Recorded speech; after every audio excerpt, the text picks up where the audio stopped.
నమస్తే, welcome to Andhraprabha. నేను Raghunandan.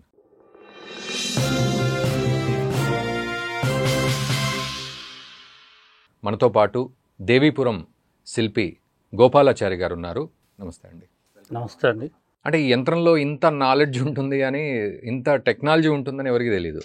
Just కోరిక తీర్చుకోవాలి, మనకు బాగా డబ్బు రావాలి, ఆరోగ్యం రావాలి అని దండం పెట్టుకొని శ్రీ యంత్రం పెట్టుకుందామా, లేకపోతే ఇంకో యంత్రం పెట్టుకుందామా, ఇంకోటి అనే కోరికలో మనం అందరం ఉంటాం. బట్ ఇంత టెక్నాలజీ ఉంటుంది. ఇప్పుడు మీరు చెప్పిన ఈ దేవీ దేవతలందరినీ మనం పూజిస్తున్నట్ట, లేకపోతే వీళ్ళంతా అమ్మవారిని పూజిస్తుంటే మనం కూడా ఆ లైన్లో ఉన్నట్ట, ఎట్లా అర్థం చేసుకోవాలి? అంటే ఒక పార్లమెంట్ అనుకోండి. ఓకే. ఒక శ్రీచక్రం మేరు అంటే ఒక పార్లమెంట్. అందులో డిపార్ట్మెంట్లు ఉంటాయి. ఆయా డిపార్ట్మెంట్లో ఆయా అధికారులు ఉంటారన్నమాట. ఆ విధంగా వీళ్ళు వారి వారి స్థానాల్లో అధిష్ఠించి ఉంటారు దేవతలు. అంటే ఇంతమంది కూడా అమ్మవారికి సేవకులే. సహస్రాక్షికి, రాజరాజేశ్వరికి సేవకులు వీళ్ళందరూ. ఈ శ్రీ విద్యలోకి మనం వెళ్ళినప్పుడు మనకు కూడా ఆ యొక్క అవకాశం ఇస్తారు. వీళ్ళని దాటుకొని అమ్మవారి దగ్గరికి వెళ్ళిపోవచ్చు. ఈ మహామహా దేవతలందరినీ కూడా దాటుకొని అమ్మవారి దగ్గరికి పూజించేటువంటి అర్హత మనకు కూడా అమ్మవారు ప్రసాదిస్తుంది. అంత గొప్ప సాధన అన్నమాట శ్రీచక్ర సాధన. దీనిని శ్రీ విద్య అంటారు. ఇందులో నవావరణ పూజ అనేది చాలా మహత్తరమైనది. ఓకే. అది నేర్చుకోవడానికి దాదాపు 3 సంవత్సరాలు పడుతుంది. అంటే దీనికి ఇది నేర్చుకునే ముందు నేను కొన్ని సాధనలు ఇస్తాం. మొట్టమొదట బాలామంత్రం అనేది ఇస్తాం. ఓకే. ఆ బాలామంత్రం సాధన ఎన్నిసార్లు చేయాలో అది చేసిన తర్వాత గణపతి తర్పణం ఇస్తాం. అది 44 రోజులు, రోజుకు 444 సార్లు చొప్పున 44 రోజులు దాన్ని తర్పణం చేసినట్లయితే అది సిద్ధిస్తుంది. అక్కడ నుండి సెకండ్ స్టెప్ ఏమంటే రాజశ్యామల తర్పణాలు చెప్తాం. రాజశ్యామల అంటే ఇక్కడ జ్ఞానం, వాగ్దేవత ఆమె.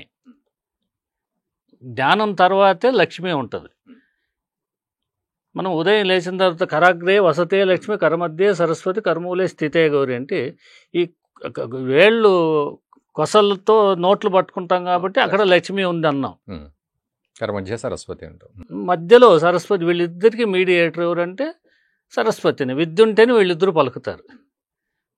ఈ విధంగా వీళ్ళిద్దరూ జాయిన్ అవ్వాలంటే ఇక్కడ సరస్వతి ఉండాలి. అంటే ఆ జ్ఞానాన్ని ప్రసాదించేటటువంటిది రాజశ్యామల. ఆ రాజశ్యామల తర్పణాలు నేర్పిస్తాం. ఆ రాజశ్యామల అయిన తర్వాత వారాహి తర్పణాలు నేర్పిస్తాం. ఇక్కడ రాజశ్యామల మంత్రిని అంటే రాజుకు మంత్రి అన్నమాట, ముఖ్యమంత్రి. వారాహిదేవి ఏమో దండిని అంటే సేనాపతి.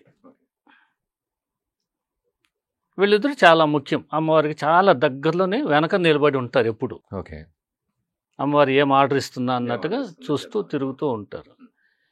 ఈ విధంగా ఈ కోర్స్ అంతా అయినాక లలిత తర్పణం నేర్పుతాం. అక్కడ నుండి వీళ్ళకి పంచదశి అనేటువంటి 15 అక్షరాల మూల మంత్రం నేర్పుతాం. 7 కోట్ల మంత్రాలకి ఈ మంత్రం రాజము అని, ఈ మంత్రాన్ని మంత్రరాజము అని అంటాం. ఈ పంచదశి మంత్రాన్ని అంత గొప్పదనమాట ఈ మంత్రం.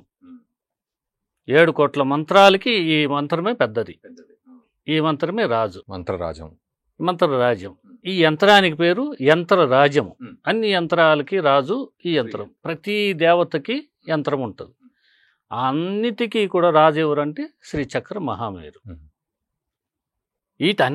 వీళ్ళందరికీ అధిపతి ఎవరంటే రాజరాజేశ్వరి. రాజులకు రాజు, చక్రవర్తి అమ్మవారు, ఆదిశక్తి.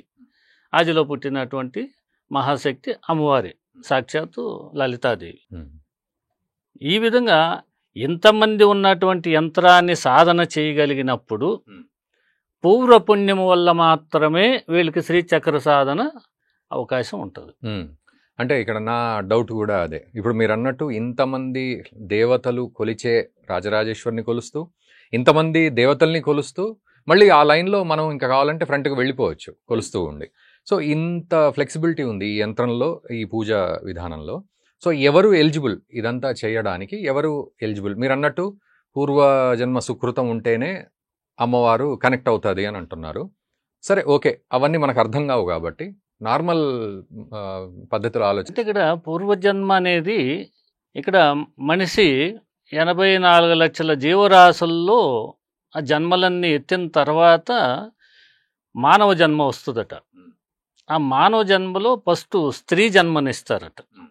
ఆ స్త్రీ జన్మలో ఉత్తీర్ణత పొందితే అంటే సహధర్మచారిణి అంటారు భార్యని. అంటే భర్తకు అనుకూలంగా అనుసరించి ధర్మార్థ కామ మోక్షాలు చతుర్విధ పలు పురుషార్థాలకు ఈవిడ తోడుండి ఆ ధర్మాన్ని కాపాడితే తర్వాత ఈవిడికి పురుష జన్మ ఇస్తారట. జన్మలోనే మానవ జన్మలో పురుష జన్మ శ్రేష్టమైంది. అందుకే ఈ చతుర్విధ పలు పురుషార్థాలు పురుషుడికే ఇచ్చారు. కాబట్టి ఈ మానవ జన్మ అతీతమైంది కాబట్టి ఇది పూర్వజన్మ సుకృతం అని ఒక రకంగా చెప్పుకోవచ్చు. Okay okay. సో మరి ఆ ఎలిజిబిలిటీ ఎవరికి ఉంటుంది? ఎవరికైనా ఉంటుంది. ఎవరికైనా ఎవరైనా, దేనికి జాతి మత కుల భేదము ఏమీ లేదు. ఎవరైనా శ్రీయంత్రాన్ని సాధన చేయొచ్చు. వీళ్ళందరూ కూడా అమ్మకు సంతానమే, అమ్మకు బిడ్డలే ఎవరైనా. సో ఎవరైనా వాళ్ళ యొక్క ఆలోచన బట్టి కోరికలను బట్టి భక్తిని బట్టి వాళ్ళు చేసుకోవచ్చు. ఆ శ్రీయంత్రాన్ని ఎవరైనా పూజించవచ్చు. కానీ ఇప్పుడు మీరు చెప్పిన పద్ధతిలో పూజించడం అనేది చాలా పెద్దగా ఉందిగా ప్రాసెస్. మరి అది ఎంతకాలం పడుతుంది? ఎంతకాలం అన్న పట్టనండి. మరి మొదలెట్టండి. మీరు ఎలాగో నిత్యం పూజిస్తూనే ఉన్నారు, ఏదో ఒక దేవతను పూజిస్తున్నారు, మొదలెట్టండి. ఎక్కడి దాకా వెళ్తుంది. మీరు ఆ క్లాస్లో ఇప్పుడు ఒక గొప్ప కాలేజీలో మీరు జాయిన్ అయిపోయారు.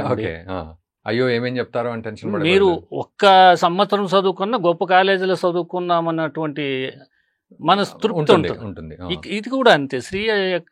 శ్రీ చక్ర సాధన, శ్రీ విద్యోపాసనలో ఒక సంవత్సరం అలా దిగినా కూడా అది లాగేసుకుంటది.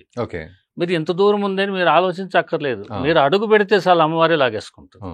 సో ఈ ఎంట్రీ లెవెల్లో ఇప్పుడు మీరు చెప్పినట్టు ఈ శ్రీ విద్యా విధానాన్ని మీరు నేర్పిస్తాం. అదెంత కాలం పడుతుంది? మీ ఇష్టం. అది మీరు 3 నెలల్లో నేర్చుకోవచ్చు, 6 నెలల్లో నేర్చుకోవచ్చు.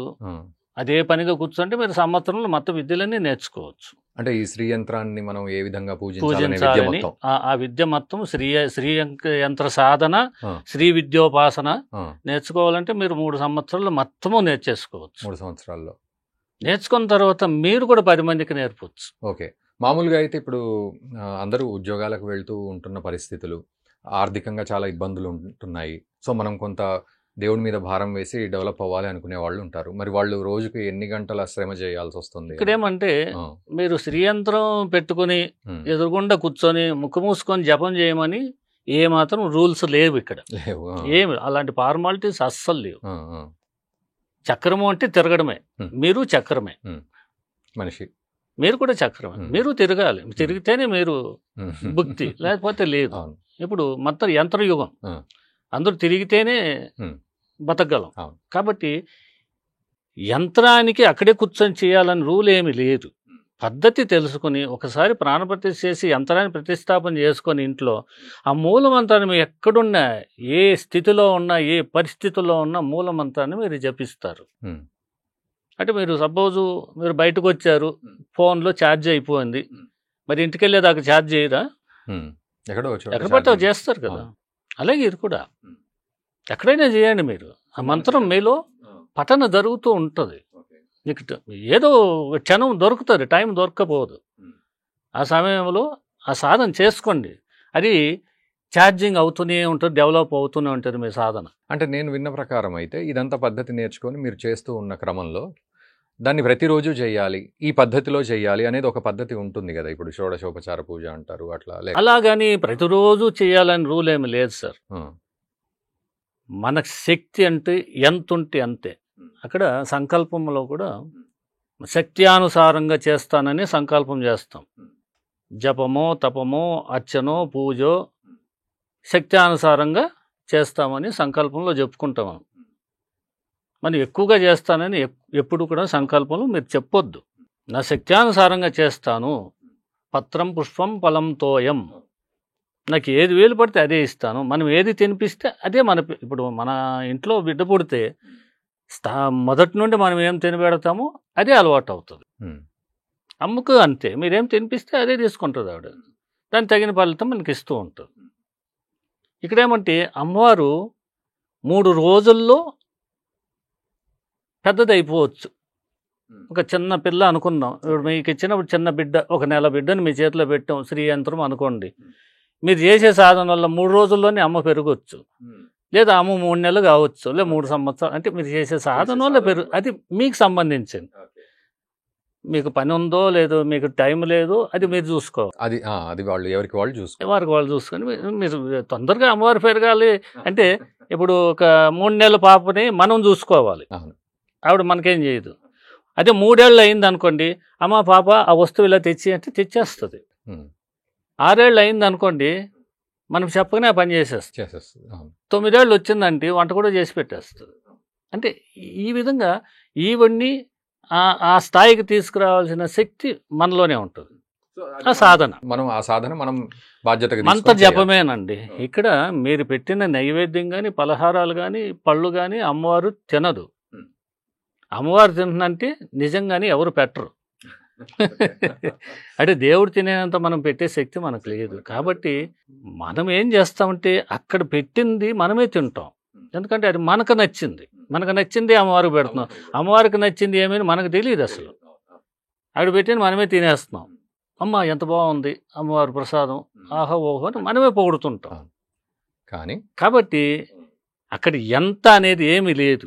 మీరు ఎంతనా పెట్టండి, ఎంత పెట్టినా ఆవిడ తృప్తి పడుతుంది. మీరు సాధనే మంత్రమే ఇక్కడ ప్రాణము. ఇక్కడ నివేదన చేసినప్పుడు మనం ఏం చెప్తాం?